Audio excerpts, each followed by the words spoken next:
The systems of relay in doing cultural studies, experimenting with the body without organs in b-girling practice. Introduction.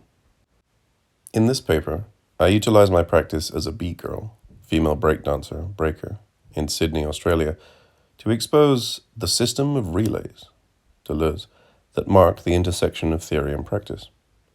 These dual constituents are essential in doing cultural studies, as they facilitate a contemporaneous space that both enriches and extends critical examination.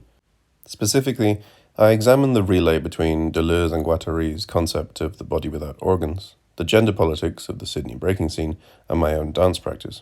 This examination calls attention to the socio-cultural forces that regulate what a body can do, and shows how both theory and practice can elucidate on the intersections of bodies and culture.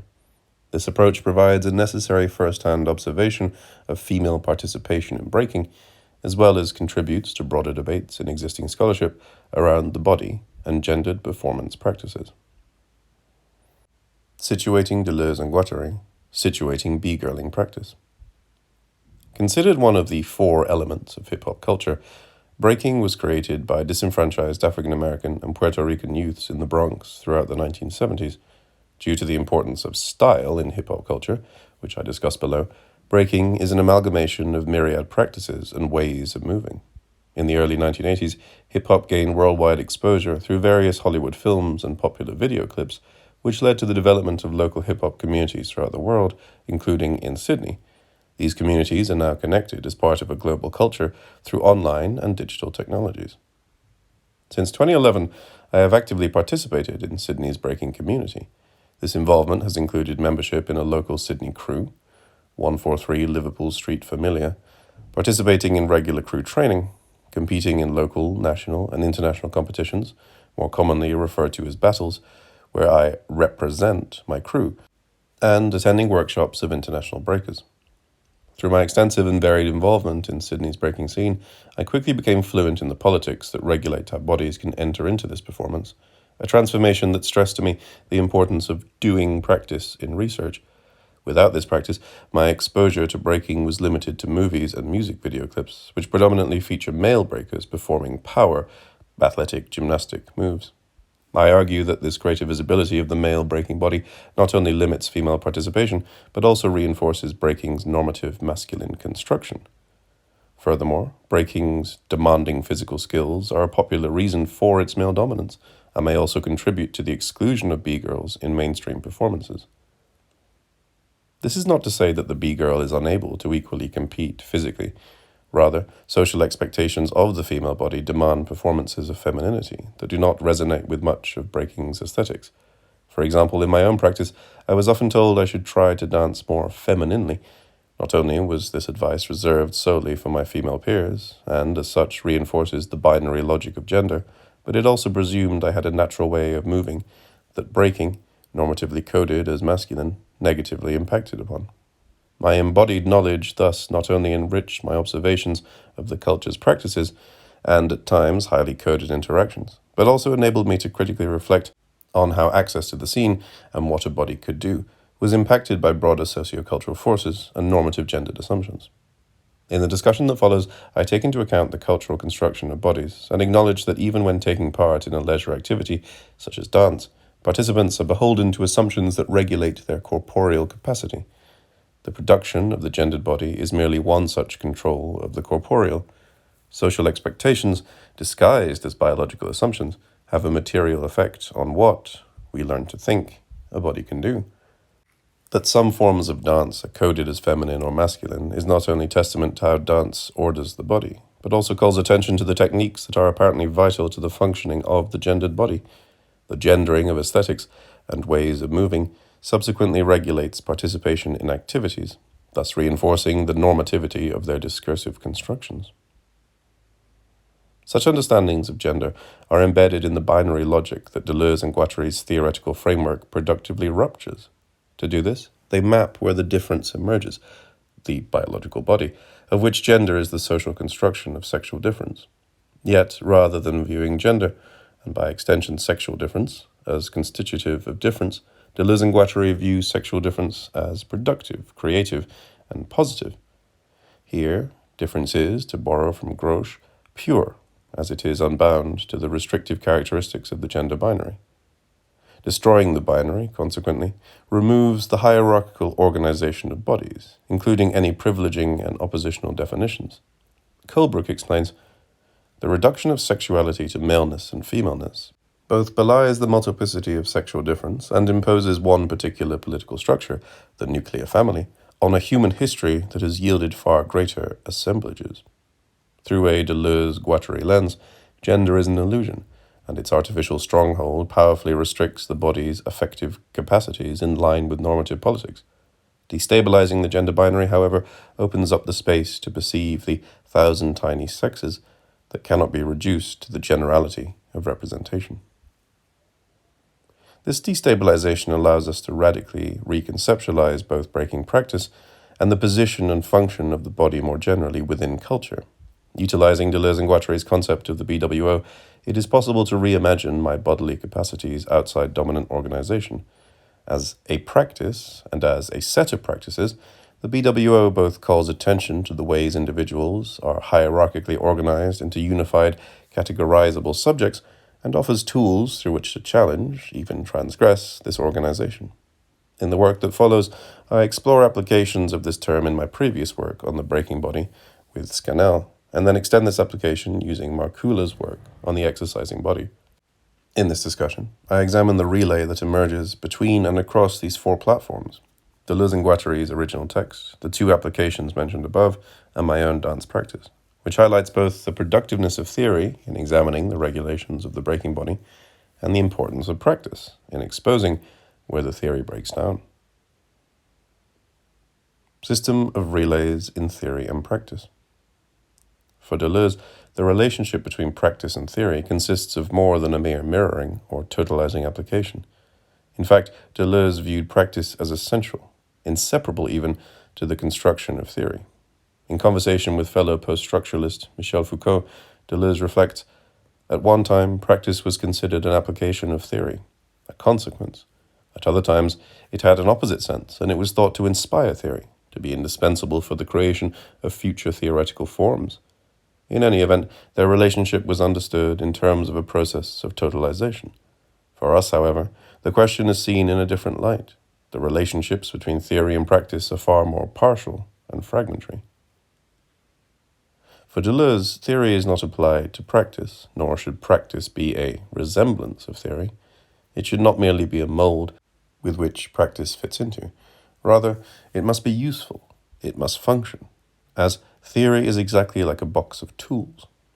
Conceptualizing theory in this way thus demands a doing component in research. Without this, theory becomes worthless. In moving theory into its proper domain, Deleuze warns of the obstacles, walls, and blockages that emerge. These obstructions necessitate its relay by an additional form of discourse, such as practice, which enables it to move to another, different domain, thus expanding and extending its critical capacity. He summarizes, practice is a set of relays from one theoretical point to another, and theory is a relay from one practice to another. No theory can develop without eventually encountering a wall, and practice is necessary for piercing this wall. Representation no longer exists. There's only action, theoretical action, and practical action, which serve as relays and form networks. For Deleuze, no theory will ever encapsulate the convolutedness of life, and he views practice as essential in the reconstruction of theory. Importantly, he invites us to test his theory and extend it as it moves into a new domain. It is with this invitation in mind that I move the concept of the BWO into the Sydney breaking community, using it as a tool to critically examine the sociocultural forces that regulate what we think a body can do. Facilitating a system of relays, moving the BWO into B-girling practice. In my previous application with Scannell, the BWO was used to reimagine the body as a creative site of unregulated potential. The potential emerges in de-stratifying from the prevailing order of domination, the strata, and refilling with intensities that cannot be reduced to the generality of representation. For Deleuze and Guattari, this practice is difficult, as the individual is already constituted through the strata, most predominantly via three great layers: the organism, significance, and subjectification, and they remind us of the dangers in disregarding its domination. You will be organized, you will be an organism, you will articulate your body, otherwise you're just depraved. You will be signifier and signified, interpreter and interpreted, otherwise you're just a deviant. You will be subject, nailed down as one, a subject of the enunciation recoiled into a subject of the statement, otherwise you're just a tramp. The forces of the strata, those that interpret, signify, and articulate you, manifest in breaking through hip-hop culture's emphasis on identity. There is a tension here, however, as practitioners must negotiate the fraught terrain of not only recognizably performing the genre, but also self-expressing in a distinct way. Ian Maxwell's study on Sydney's hip-hop culture in the 1990s astutely explains this tension.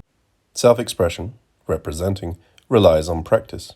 You must perform the correct genres and affect the correct embodiments, but you must do so in a manner that expresses yourself at the same time. While self-expression, or style, facilitates the space for creative possibility, or as Maxwell terms, that which marks your difference, the correct genres and representational embodiments of breaking are dominated by masculine gendering. Such stratification consequently restricts corporeal capacities, as expression is often regulated through the overwhelming masculinity of the hip-hop habitus. I write with Scannell, the habitus of the breaking body is defined by its organs, as female B-girls are already limited to the male domination of its style, and is frequently policed upon the B-girls, a body subjectified as female B-girl, correct embodiments. This policing manifests in multiple ways, as female breakers are frequently reminded to perform femininity due to the gendered signification of their bodies. In my own practice, I have been questioned as to why I do not choose to engage with dance styles more traditionally coded as feminine. In comparison to my male counterparts, I have also been more severely warned of the dangers of breaking, and it is typically of greater concern if my skin is bruised or if I have aches or pains, thus re-articulating my body in line with its constructed feminine fragility. Unfortunately, though, my experiences are not uncommon, as since learning breaking, my female crewmates have told me they now dress like a boy, are not ladylike or girly anymore, and, for one crewmate, that she now walk like a man. In many of these cases, such comments are coupled with suggestions that the dance is not for them. By adopting the discursively constructed masculine aesthetics in order to correctly embody the genre, female practitioners are unfairly reduced to the generality of representation, the female, and by extension feminine body, which consequently impacts upon what we think those bodies can or should do. While the strata can be understood to be the interpretation of breaking aesthetics and practices as masculine, it could also be broadened to the signification of an essentialist gender identity, or molar identity. The prominence of such an identity in breaking is reinforced through the culture's vernacular. When I use the term breaker for its age and gender neutrality, the global community's preferred terms are b-boy and b-girl, due to their historical significance. These terms refer to male and female breakers, respectively. In one common usage, the terms are used for titles and are often included in introductions or on event posters. For example, on one competition's poster it may announce B-Boy Don is judging, and in a battle a female competitor may be introduced as B-Girl IllFX. Self-naming is a long-held tradition in hip-hop culture and facilitates the space to disengage from dominant identities fixed, unified, and hierarchized along lines of gender, race, sexuality, and class. With the examples above, the gender, or other identity, of both IllFX and Don is not easily interpreted. However, breaking culture's conventional and prevalent coupling of names with gendered prefixes reinforces the prominence of gendered articulation. B-Girl IllFX is now nailed down as one, a subject of the enunciation, Deleuze and Guattari. Their corporeal potential is re-stratified and homogenized to fit within finite identity categories. This sentiment is shared by New York breaker and academic Joseph Schloss, who states that the way the terms are used seems to imply a sort of gender essentialism, that the dance is, in some fundamental way, an expression of one's gender identity. This expression, however, is still articulated along asymmetrical power relations. As it is the b-boy that drives and dominates the culture, this is easily evidenced in an alternative and prevalent usage of the culture's vernacular. B-boying is also the dominant title of the dance. To b-boy is to break. Both men and women can participate in b-boying, or can be called b-boys. It is the b-boy that hegemonizes media, such as the popular websites bboyworld.com and the bboyspot.com, as well as the seminal documentary The Freshest Kids, A History of the B-Boy.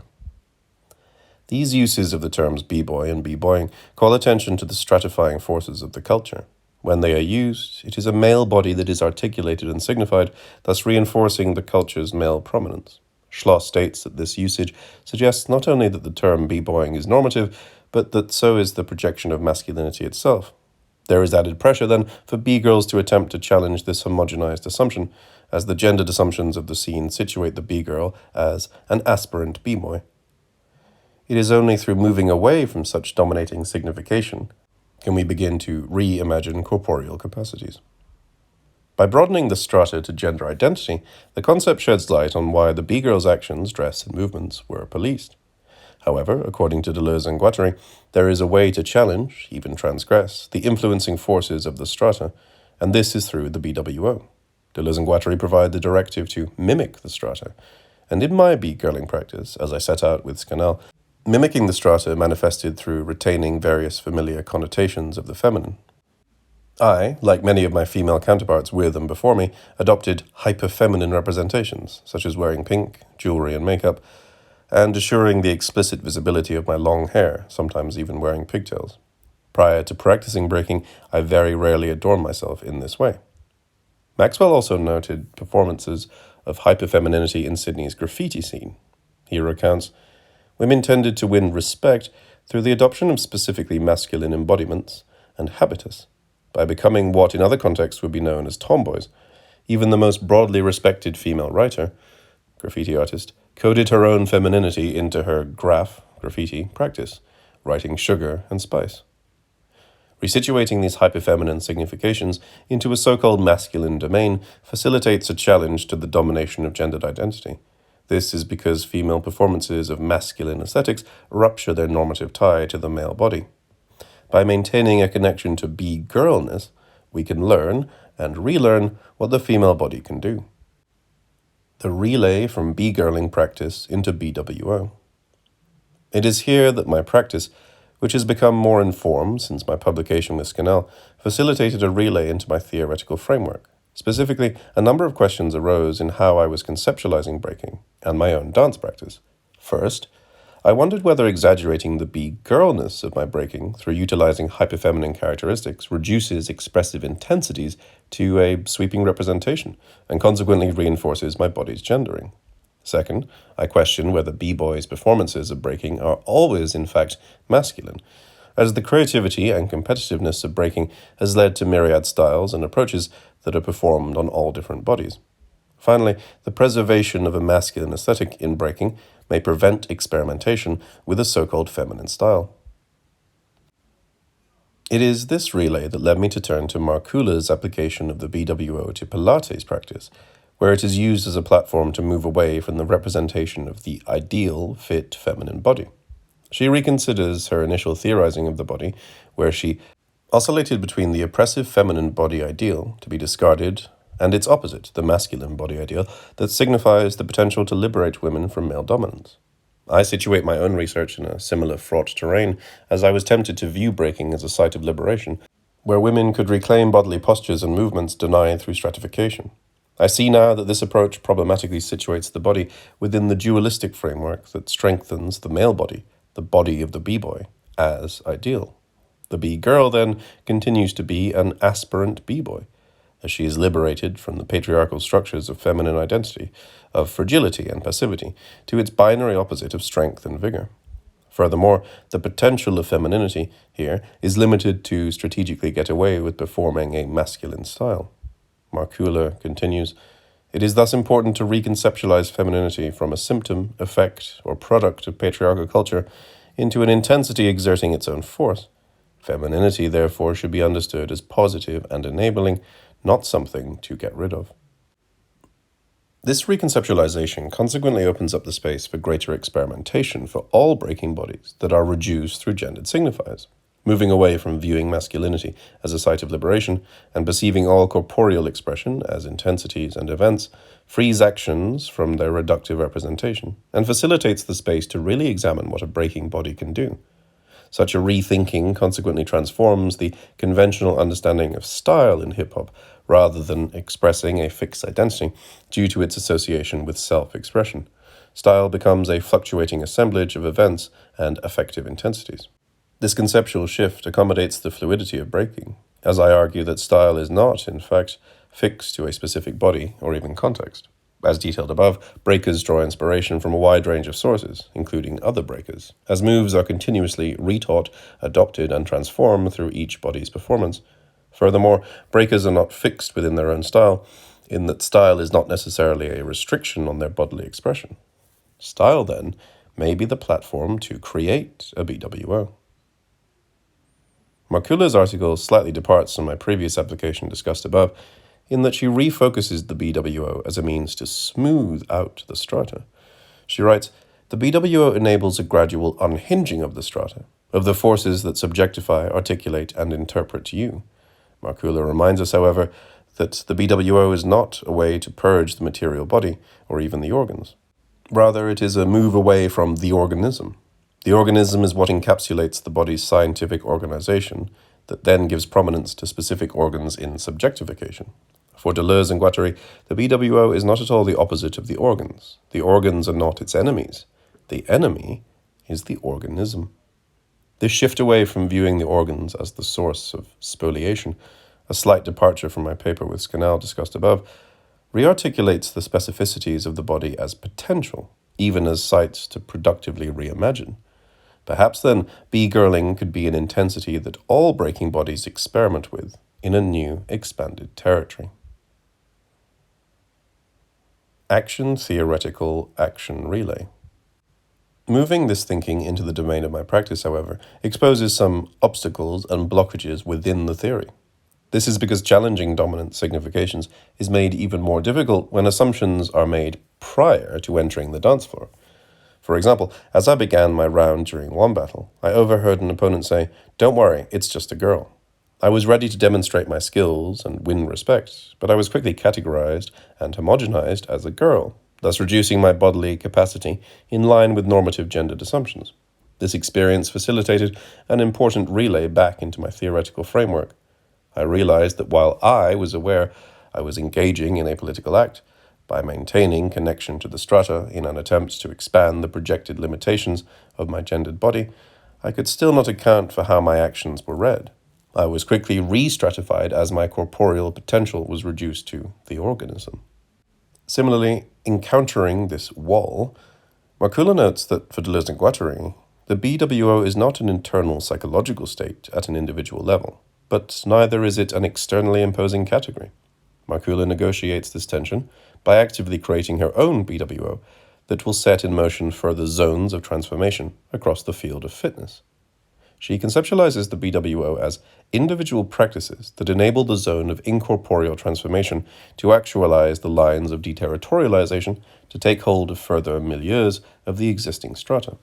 Thus, she considers the assemblage of Pilates a space to amalgamate multiple BWOs, her own and others, that in turn facilitates greater deterritorialization across this larger field. If I, then, situate breaking within the broader field of dance, and consider the territory of breaking battles as an advantageous site to experiment with individual practices, my own BWO could coalesce with other BWOs and facilitate a broader transformation across the field of breaking. This process, however, must be gradual, and is not designed to work towards the eventual abandonment of the strata. In fact, it is not possible for any activity, including breaking, to exist outside the strata. Rather, Markula states that the BWO's purpose is to create new territories that gradually allow the strata to smooth out. These new territories can be made through the intensities, hexieties, and events that occur within, or cut across, the territory. Deleuze and Guattari provide a directive. Lodge yourself on a stratum. Experiment with the opportunities it offers. Find an advantageous plane on it. Find potential movements of deterritorialization, possible lines of flight. Experience them. Produce flow conjunctions here and there. try out continuums of intensities segment by segment, have a small plot of new land at all times. Deleuze and Guattari highlight here the importance of continually finding and exploiting ways to expand territory, yet still remaining lodged on a stratum. I must then situate potential movements of deterritorialization, possible lines of flight, within the existing territory, the breaking milieu, to enable its expansion beyond the limitations of normative gendered assumptions.